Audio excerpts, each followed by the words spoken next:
2장에서는 예수 그리스도를 기다리는 사람이 있냐면, 예수 그리스도가 어떻게 나심을 알면서도 자신들의 환경과 형편을 따라서 기다리지 않는 사람도 있고, 또 심지어 그리스도의 나심을 시기하여 죽이려고 하는 사람들이 있음을 보면서, 오늘 우리들의 생각과 환경과 형편들은 우리는 거기에 따라서 움직이지만은 하나님은 묵묵하게 하나님의 일하심을 하고 계시는 것을 우리가 보게 됩니다. 동방 박사들은 사실은 이방인이잖아요. 별을 공부하고 있는 사람들인데, 그 별을 보고 유대인의 왕이 나는 것을 알고 먼 길을 그가 위험을 무릅쓰고 그리스도를 찾아서 오는 사람들이거든요. 그들이 올 때 그냥 오는 것이 아니고 유황과 모략과 황금을 가지고 오잖아요. 그러면 그들이 가지고 있는 물건을 가지고 그 먼 길을 걸어올 때 수많은 사람들을 만나면서 도적의 위험, 목숨의 위험이 있을지라도 그리스도를 향하여, 메시아를 향하여 그들이 온단 말이에요. 이거는 뭐냐면 삶의 가치가 어디에 있는가를 안다는 거죠. 삶의 가치가 어디에 있고, 우리가 허우적대고 발부동을 쳐도 하나님의 일하시면 묵묵하게 일어나고 있다는 걸 알기 때문에 주의 일하심에 초점을 가지고 삶의 가치를 가지고 걸어가는 거죠. 그래서 동방 박사는 이방인이면서도 그리스도의 나심을 알고 묵묵하게 자기들의 위험과 고통과 아픔을 무릅쓰고 그리스도를 찾아오는 것을 보느냐 하면, 대제사장들과 서기관들이 헤롯이 불러가지고 그리스도가 어디서 나겠느냐 하니까 그들이 5절에 말하잖아요. 유대 베들레헴이다. 선지자의 글에 기록돼 있다. 그러면서 유대 땅 베들레헴아 너는 고을 중에서 가장 작지 아니하다. 그런 이야기를 하잖아요. 그래서 목자가 어디에서 날 것이라는 걸 분명히 알고 있어요. 대제사장들과 서기관들은 알고 있으면 뭐하냐고, 머리로 알고 있으면 뭐하냐고, 삶으로 살지를 않는데, 이 대제사장들과 서기관들은 머리로는 알고 있는데 삶으로 살지를 않죠.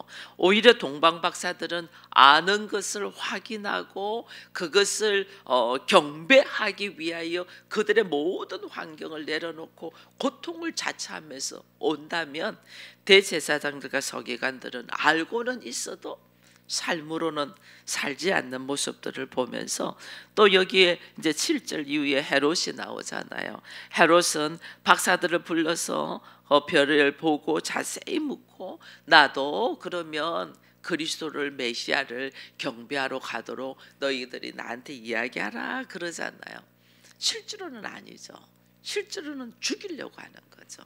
이게 이 헤롯 왕이라는 이름이에요. 왕이라는 이름은 실질적으로는 진짜 왕이 아니죠. 진짜 왕은 하나님이시죠. 우주 만물을 창조하신 분이 하나님이니까 진짜 왕은 하나님인데, 육신적으로 세상적으로 있는 헤롯 왕으로 있어요. 그런데 이 유대의 왕이 났다는 소리를 듣고 그가 진짜 왕이면 시기를 할 필요가 없어요. 내가 가지고 있는 사람은, 어린아이들한테 제가 이야기할 때 애들 막 과자 먹고 싶어 할 때 못 먹게 하지 말라고 하거든요. 그냥 먹게 해라. 왜냐하면 나는 언제든지 먹을 수 있으니까 다른 아이가 과자를 가지고 있는 것도 부러워하지 않죠. 우리 어른들도 마찬가지예요.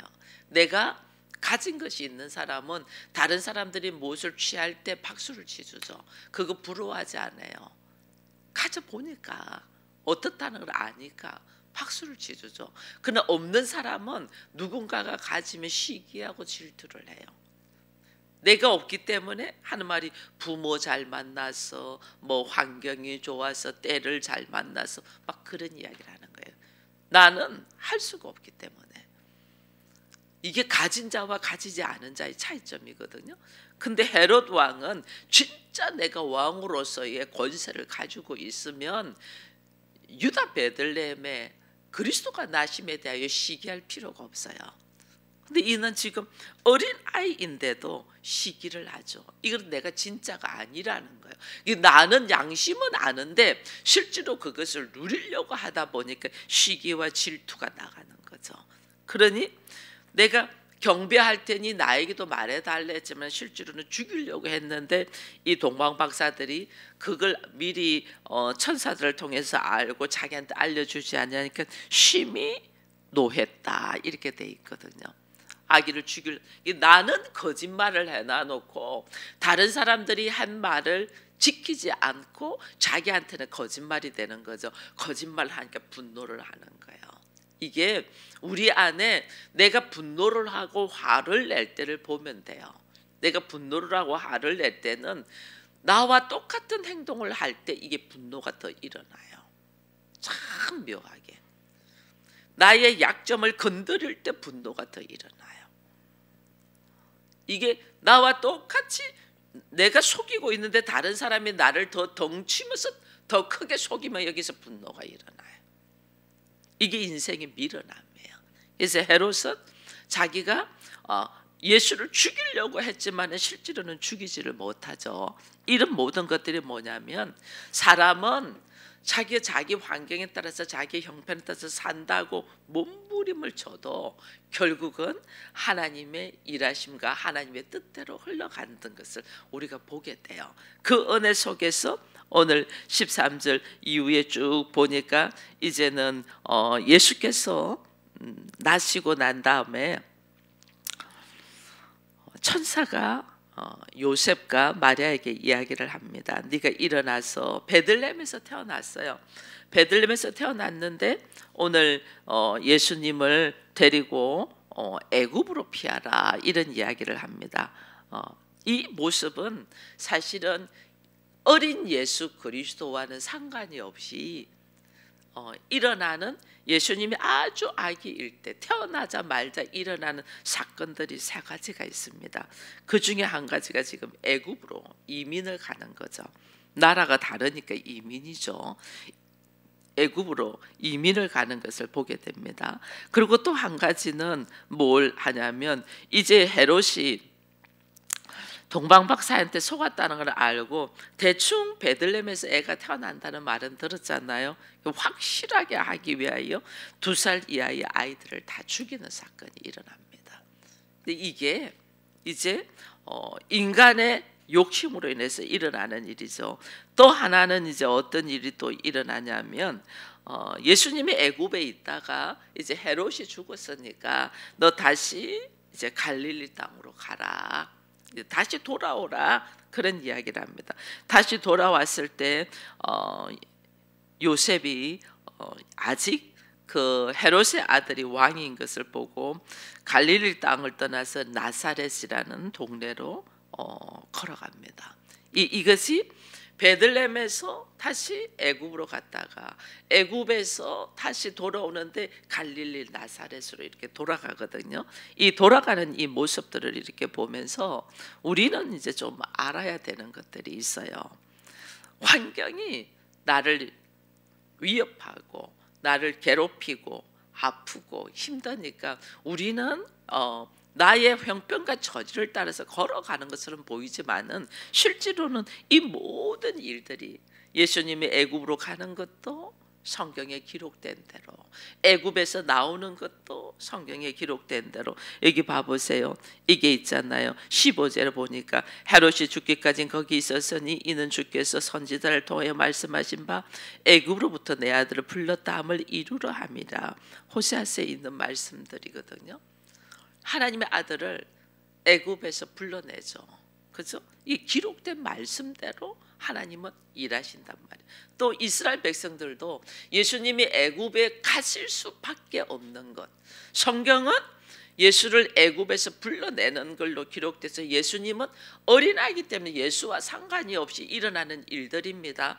이 애굽에서 불러냄을 받지만은 예수께서 반드시 애굽으로 갈 수밖에 없는 것. 애굽으로 갈 수밖에 없는 것은 이스라엘 백성들이 애굽에서 종로로 타잖아요. 그래서 종로로 타는데 이 애굽은 세상이에요. 세상. 우리 역시 마찬가지예요. 예수를 알기 전에 살았던 삶, 이 예수를 알게 됐는데 살았던 삶 속에서 여기서 불러낸다. 누구를? 하나님의 아들을, 예수 그리스도를 애굽에서 불러낸다. 우리가 하나님의 자녀는 세상에서 하나님 반드시 불러내는 거예요. 이게 지금 예수가 하나님이시면서 인간의 몸을 가지고 이 땅에 오셨고, 어린아이로서 나는 아무 권세도 권리도 할 수 있는 일도 없는데 하나님은 그대로 애굽으로 보내고 애굽에서 불러내는 일을 하시면서 하나님의 아들의 삶의 모습의 과정들을 지금 보여주고 있는 거예요. 우리 역시 애굽에 있다가, 우리 역시 세상의 방법으로 있다가, 우리 역시 자기 보기 좋은 모습으로 있다가 거기서 하나님은 반드시 불러낸다는 거예요. 그래서 내가 어디에서 부름을 받았냐? 자기 보기 좋은 모습으로 사는 세상의 방식에서 나를 불러냈다. 이것이 우리 안에 철저히 들어있어야 돼요. 하나님 나를 어디서 불러내냐? 자기 보기 좋은 모습에서 있는 세상 방식에서 나를 불러냈다. 그럼 내가 오늘 여기서 신앙생활을 하고 내가 하나님의 말씀 가운데서 내가 훈련되어 가는 것은 뭘 훈련되어 가냐? 끝까지 나 보기 좋은 모습으로 살려고 하는 모습을 내려놓는 훈련이라는 걸 알아야 돼요. 이게 기본. 교회로 나오고 그리스도인이 되고 하나님의 자녀라는 사람은 철저하게 나의 훈련이 뭐냐? 세상 방식에서 불러나는 훈련이에요. 자기 보기 좋은 모습에서 하나님 말씀 보시기 좋은 모습으로 우리는 훈련되어 간다. 이것이 내 뼛속까지 사무쳐 있어야 돼요. 이게 있어야만이 내 훈련의 방식에서 내 뜻대로 내 방식대로 내 감정대로 하지 않냐고, 이게 내 뜻대로 하고 싶을 때 내 방식대로 하고 싶을 때 이것을 쫙 내려놓는 이 과정 결과가 되는 거예요. 그래서 나를 어디서 불렀나? 애굽에서 불렀다. 자기 보기 좋은 모습에서 불렀다는 모습이 있어야 돼. 이것이 어린 아이인 예수에게 지금 일어나는 거거든요. 우리에게 말씀하시는 거예요. 그리고 그 모습 속에서 헤롯이 2살 이하의 아이들은 다 죽이잖아요. 베들레헴에 있다는 것을 아는 건 다 죽여요. 베들레헴이 어디냐면 떡집이라고 그러잖아요. 베들레헴이 원래 요셉의 이 고향이에요. 그래서 아이를 가졌는데 고향에서 호적 신고를 하려고 베들레헴에 와가지고 베들레헴에서 아이를 낳아요. 그죠? 근데 이 베들레헴에서 2살 밑에 아이를 다 죽인다. 여러분 이제 우리가 또 여기서도 한 가지 더 알아야 되는 게 있어요. 나는 반드시 애굽에서 나와야 되는 사람이고, 그 다음에 이 베들레헴에 있으면 내 고향이잖아요. 내 친척 아비 집, 내 고향. 나는 여기서 아는 사람이 많고 여기서 살만해, 여기는 내가 너무 익숙한 곳이야 하는 것에서는 어떻게 해요? 죽임을 당하는 거예요. 나는 여기는 좋아. 나 너무 익숙한 것이 좋아. 나는 여기는 다 알아. 우리 여기서는 반드시 나와야 돼요. 거기 머물러 있으면 죽임을 당해요. 우리는 예수 믿으면서도 하나님이 나에게 이 은혜 속에서 잘 먹고 잘 살도록 복을, 나는 그대로 있으면서 복을 부어주기를 원해요. 이건 내가 죽임을 당해요. 내가 변화되고 내가 일어나고 내가 나와야 돼. 그래서 나의 익숙한 것, 나의 좋은 것, 내가 다 쌓아놨던 것, 왜 사람이 쌓아놓은 바벨탑을 하나님이 다 무너뜨리냐는 거예요. 내가 하고자 하는 것은 내 안에 탐욕에서 온다. 이게 욕심이 잉태하여 죄가 낳고 죄가 장성하여 사망으로 간다 했잖아요. 이게요, 인간은 자기 보기 좋은 모습에서 나의 편안함, 나의 안일함 속에 있으면 다 자기 욕심으로 살아요. 이 우리의 기본 베이스가 자기 욕심으로 살아요. 그것을 하나님은 처절하게 죽인다는 거예요. 처절하게. 그렇기 때문에 내가 변화되려고 해야지. 나는 그대로 있고 여기다가 하나님의 은혜만 부어주려고 하면 그거는 전부 다 죽임 당하는 거예요. 내가 변화되려고 해야 돼. 왜? 우리는 육신적으로 가지고 있는 우리의 자아는 하나님의 형상을 망각한 자아잖아요. 하나님의 형상을 망각한 자이기 때문에 이 자아는 반드시 깨트려야 돼요. 하나님의 형상으로 새롭게 재창조돼야 돼. 하나님의 형상으로. 그래서 우리에게 부활이라는 말을 주는 거예요. 예수께서 부활의 첫 열매가 되시고 우리도 그 예수를 믿고 성령에 의지하여 부활의 삶을 사는 거예요. 이거는 나는 조사온, 여기가 조사온이, 봐보세요. 하나님께서 여호수아를 통하여 12지파 이스라엘 백성들이 여리고성을 무너뜨리면서 들어가게 해요. 들어가게 하는데 므낫세가 그 이스라엘 백성 중에 두 지파가 요단강을 건너기 전에 평야를 봤잖아요. 여기가 너무 좋아. 우리는 여기면 좋겠어. 우린 여기 좋아. 그래서 그럼 너희들은 이곳에 있어.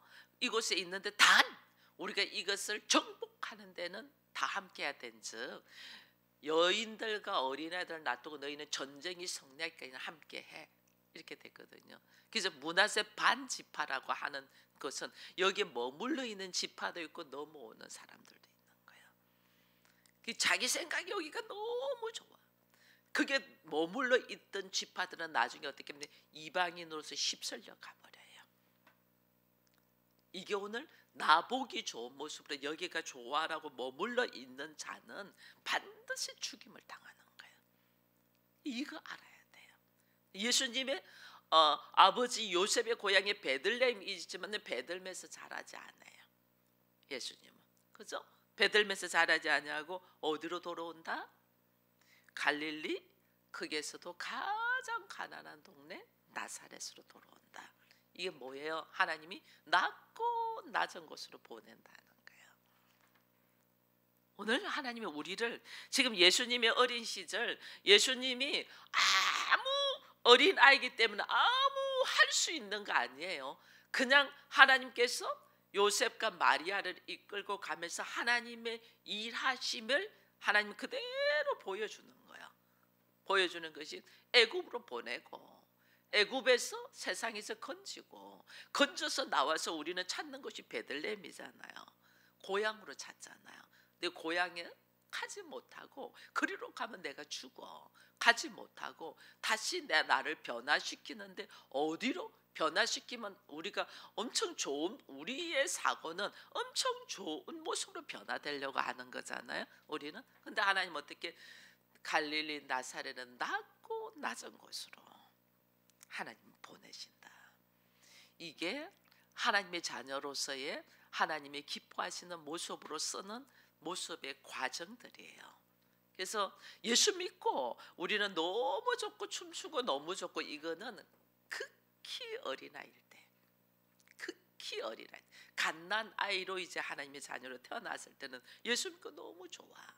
근데 그 다음 단계는 어디로 가냐면 베들레헴이 아닌 애굽에서 나왔으니까 너무 좋죠. 그죠? 애굽에서 불렀으니까 세상에서 불렀으니까 너무 좋죠. 그 다음 단계는 내가 너무 익숙하고 잘하고 잘하는 이 베들레헴이라는 고향이 아니고 나로 하여금 어떻게 거기서 변화를 일으켜야 돼. 반드시 변화를 일으키기 위하여 나를 어디로 보낸다? 나사렛으로 보낸다. 낮고 낮은 곳으로 보낸다. 우리는 낮고 낮은 곳으로 가면 막 힘들어 죽으려고 하죠. 내가 예수 괜히 믿었나 보다. 왜 이렇게 힘들게 사냐 막 이런데 기본적으로 나를 하나님이 변화시키기 위한 과정들이. 그래서 우리가 광야로 보낸다는 건 너무 잘 듣고 알잖아요. 광야에서도 처절할 만큼 광야에서 보내는 이유가 뭐냐면 하나님을 발견하고 하나님을 알고 나라는 존재를 알고 결국은 말씀에 의지하여 순종되는 자를 보내기 위하여 광야로 보내거든요. 그게 지금 나사렛, 낮은 곳, 아무것도 없는 곳. 이 나사렛에서 뭐하냐? 사람들은 이야기해요. 무슨 나사렛에서 선한 것이 나겠느냐 이야기를 해요. 그죠? 겉보기에 별 볼 일 없다는 거죠. 겉보기에 별 볼 일 없어서 무슨 나사렛에서 선한 것이 나겠느냐는 그 나사렛에서 누가 나왔다? 메시아가 나왔다. 그래서 예수를 우리는 나사렛이라는 단어를 뺐으면 좋겠어. 근데 예수님은 꼭 나사렛 예수 그리스도, 나사렛 예수 이렇게 이야기해요. 여러분 이게 얼마나 감사한지 몰라요.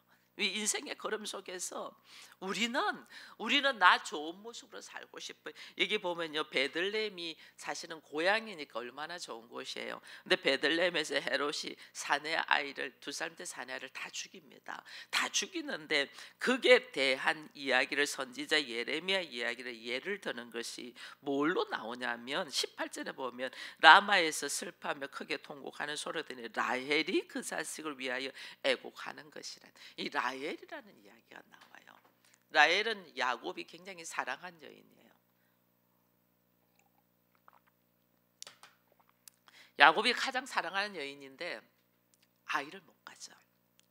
오히려 사랑하지 않은 레아가 아들을 6명 놓을 동안에 라헬은 아이를 못 가져. 그러니까 이 라헬이 미쳐 날뛰죠. 미쳐 날뛰어가지고 아들 하나만 줬으면 좋겠다고 막 야곱을 막 달달달 볶죠. 그래서 결국은 아들 하나 가지는 것이 요셉입니다. 요셉.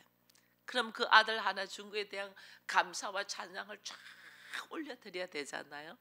근데 여러분 요셉의 이름의 뜻이 뭔 줄 알아요? 요셉의 이름의 뜻이 1+1이에요. 우리 표현으로 하나 더 달라는 뜻이에요. 그 하나 더 주는 게 우리 표현으로 1+1이잖아요.